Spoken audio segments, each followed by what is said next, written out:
National highway fast track ઉપર ભારે વાહનો પસાર થતા અકસ્માતને આમંત્રણ આપતા હોય છે હોવાનું જણાવતા પારડી શહેર કોંગ્રેસ પ્રમુખ કપિલ હળપતિ નિયમો ભંગ કરતા સામે કેમેરા આરટીઓ પોલીસ દ્વારા ઈ ચલણ અંદાજે ₹2000 દંડ તથા તેમના વિરુદ્ધ ગુનો નોંધવામાં આવતો હોય છે।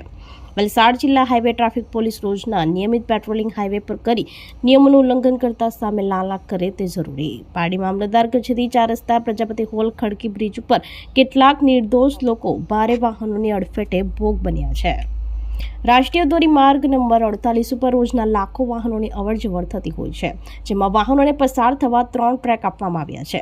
પ્રથમ ટ્રેક ઉપર 2 વ્હીલર 4 વ્હીલર તેમજ બીજા ટ્રેક ઉપર બસ સહિત પેસેન્જર વાહનો અને ત્રીજા ટ્રેક ઉપર ટ્રક સહિત ભારે વાહનોને પસાર થવાના નિયમો બહાર પાડવામાં આવ્યા છે।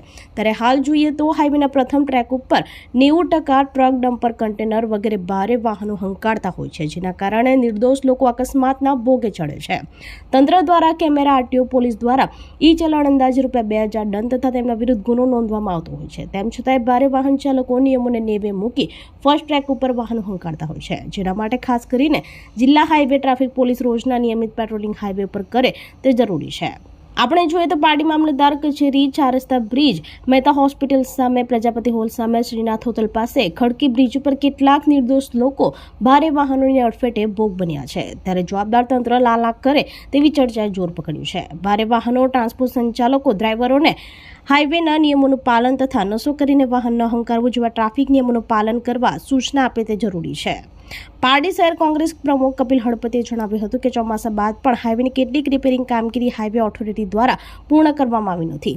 સર્વિસ રોડની સાઈડ ઉપર ખાડા સરખી રીતે રિપેરિંગ પણ ન કરતા અકસ્માત સર્જાતા હોય છે। તેમજ પારડી હાઈવે પર થતા અકસ્માતો અંગે કહ્યું કે હાઈવેના લેન ઉપર નિયમોનું ભંગ કરી રોંગ લેન ઉપર ભારે વાહનો હંકારતા અકસ્માતને આમંત્રણ આપે છે। ત્યારે જવાબદાર તંત્ર આ બાબતે ધ્યાન દોરે તે ખૂબ જ જરૂરી છે, જેથી વધતા જતા અકસ્માતો ઉપર રોક લગાવી શકાય।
આપણે આપણો હાઈવે નેશનલ હાઈવે નંબર જે મુંબઈ થી અમદાવાદ જો પસાર થાય છે ત્યાં આપણે ઊભા છે।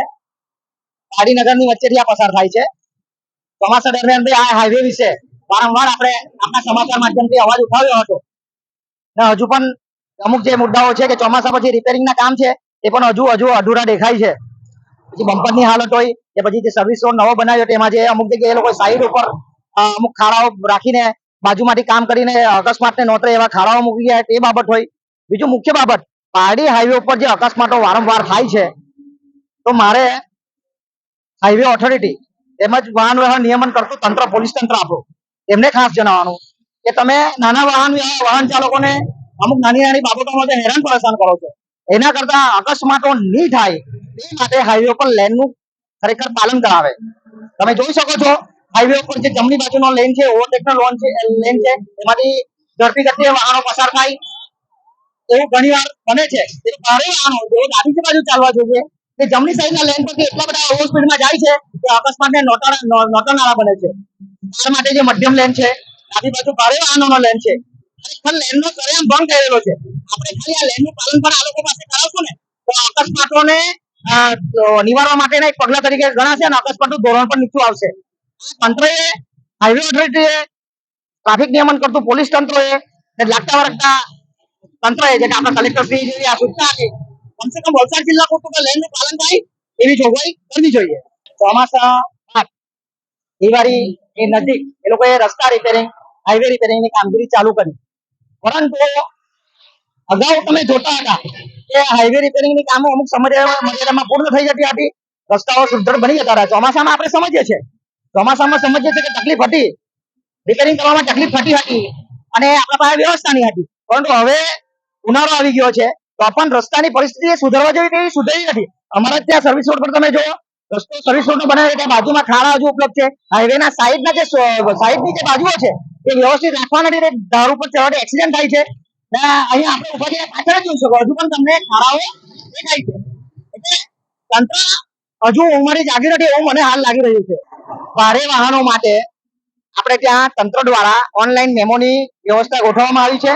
તો પણ વલસાડ જિલ્લામાં બીજાનું તમે કહીને પણ વલસાડ જિલ્લાનો જે પસાર થતા હાઈવે પર મને તો સદંતર એ નિયમોનો ભંગ થતો દેખાય છે.